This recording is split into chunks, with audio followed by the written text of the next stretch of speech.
Good morning, YouTube. Today we gotta check out a leak on a McLaren 720s. So are you recording all of the nefarious activities? If you're new to the channel, my name is Dan. Over there is Josh, and that's our McLaren 570, or not 570, the 570's outside, 720s, and it's been sitting around a lot because we didn't want to drive it much because it's only got 3,200 and something miles on it. So you know how sitting around is bad for these cars? Well, yeah, it got a leak because it's been sitting. So it's not a bad leak, it's just a little leak. It's some sort of hydraulic fluid. We think it's either the suspension or the wing, which might be the same fluid actually. We're not sure.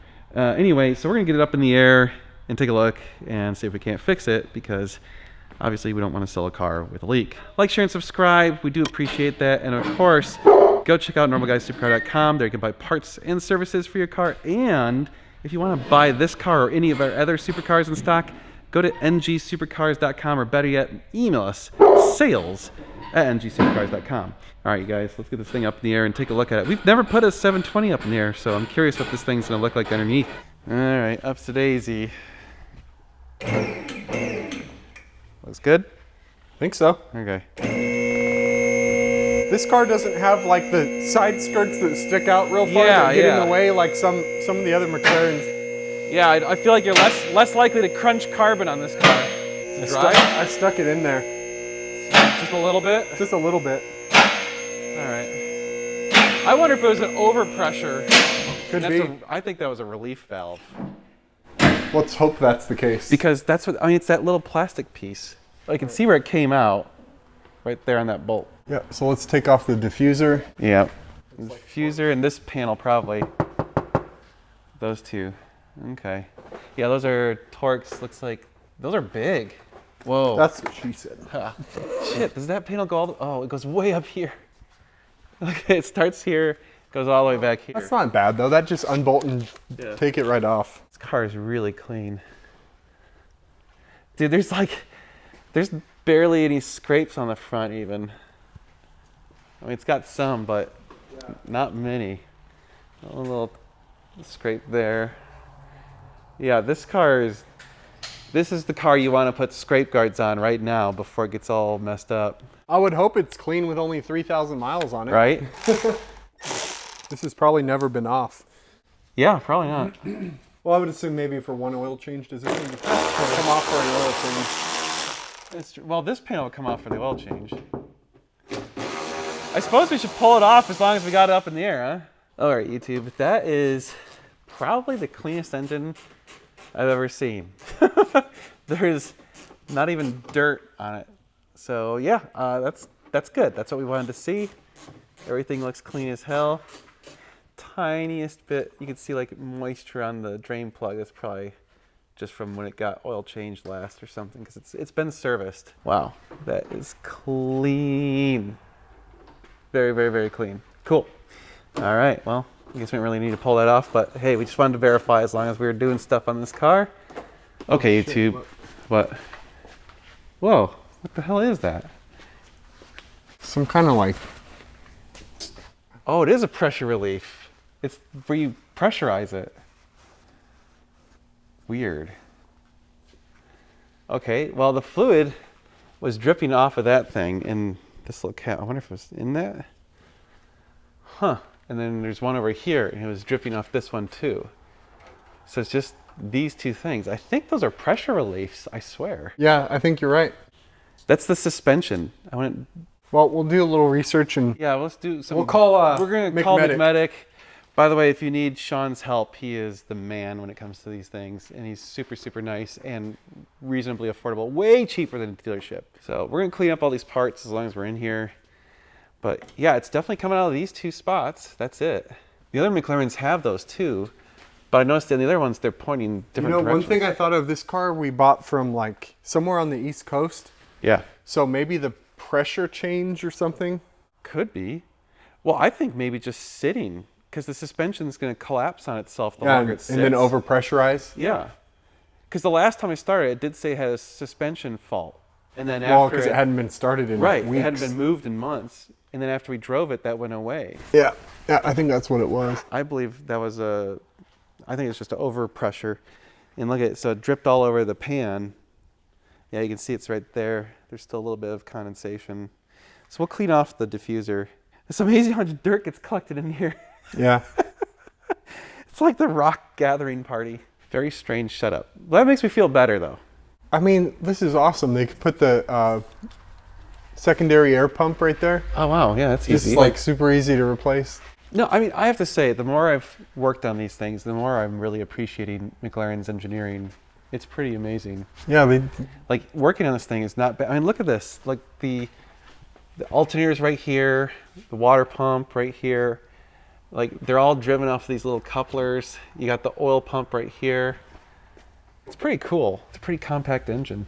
fuel tank right here. Fuel tank, oil sump right there.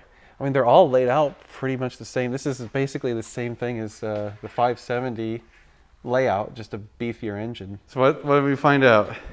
Basically, that is from the car sitting. So when it sits, it's the McLaren's way of saying, "Hey, take me out and drive me, you bastard." It's like, "Hey, I don't like you. I'm gonna piss out." Basically, some fluid. what's happening is that the suspension is settling. Yeah. And it's pressure. It's basically pushing that fluid back into the system, and it's using those valves to release the extra pressure, so it doesn't overpressurize and blow an accumulator or a shock or something. Son of a bitch. So when you start the car, it pumps the suspension back, puts the fluid back in the shocks, and it's good. So as long as you drive the car every 2 weeks or something, it's fine. Yeah, because it's been sitting for probably a month. Yeah, a lot of people on the McLaren forums Oh, damn. I guess I'll have to take it home. Oh, damn. Damn it. I guess I'll have to drive that around. What a shame. What a... Dang. My life is so terrible. Well, that's... Bummer. Well, that's about as good an outcome as we could have wanted, because I was like, man... The other thing that the worst case scenario Yeah. is we have to replace those valves. But it's unlikely that they would both go bad at the same time, so it's probably Overpressure. Overpressure. I mean, it's sat forever. And like I said, when I first started it, I could actually feel the car go like this as it was pumping up the suspension. Well, a lot of guys on the forums say, yeah, I haven't driven my car in a while and I get the suspension failure. And as soon as you turn it on and drive it, it goes away. It's because it's pressurizing. So basically there's a sensor in each shock that measures the pressure in that shock, and if it's below a certain threshold, it'll throw that suspension warning. Yeah. So that's why it turns off as soon as you start the car. Son of a bitch. It repressurizes. McLaren. So it's a lot like the Mercedes ABC system. Maybe some of you are familiar with that, the active body control. It was all hydraulic and stuff, and it would do this same crap. And I've replaced a bunch of those before, and they're a pain in the butt. But when they work good, they're awesome. Well, I'll say the suspension on that is... Yeah, it's epic. It's really... it's probably one of the best suspensions I've crisis ever been in. averted. Yeah, crisis never happened. Okay, because we were a little nervous. We're like, man, this thing's only got 3,200 miles. Why is it pissing out fluid? But it looked suspicious being on that little valve thingy, and it wasn't much. And so, yeah. Anyway, I went through and cleaned up all of the dirt so that the diffuser panel looks really nice and clean now. And I also cleaned up any dirt on this because, well, this car is just so clean. I want it to be even clean. I missed some dirt. All right, I got to clean up that dirt. But yeah, otherwise, okay. Well, little tiny suspension release valve. That's fascinating. Well, McLaren for you. All sorts of crazy shit in this car. Well, I guess we can put it back together and... Oh darn, I'll go drive it. Okay, there's the pressure cover back on. So it literally just pops on and off. It's just a plastic piece. Yeah, I'll show you. Yeah. Oh man, that's difficult. It's like a Schrader valve, basically. See, Yeah. when I press it, some fluid comes out? Yep. Because it's under pressure. You wipe that off now. Yeah, no. You got dirty again, man. Absolute worst case, we depressurize the system with a scan tool and then unscrew that and put a new one on. Oh yeah. But these aren't bad. These are fine. No. The fact that both of them leaked at the same time and it sat for a month. Yeah. It's got to be what it is.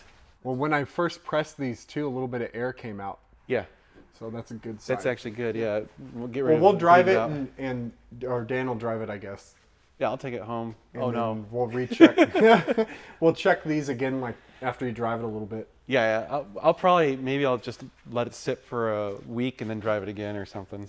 Maybe it'll be gone in a week. Oh yeah, that'd be great. That would be awesome. This thing needs to be driven. I'm telling you, over and over. Someone out there needs to take this car because if I had the money, I would. Dude, I'm telling you, I'm contemplating it because it's so awesome. I know I keep saying it, but man, every time we work on a McLaren, I'm impressed. I love that they use a metal bottom panel. That makes it so much easier than the plastic ones, and they don't get all f***ed up like the Ferrari ones do. Yeah, they use like pretty much all standard hardware, like it's all the same. They definitely didn't have like Tony just reach into the parts bin and grab random bolts. Yeah, this is pretty awesome. Anyway, all set. We'll drive it some, make sure the leak's not coming back. Yeah, one needs to buy this damn car. Seriously, sales at ngsupercars.com. Buy it. Buy it now. McLaren problems.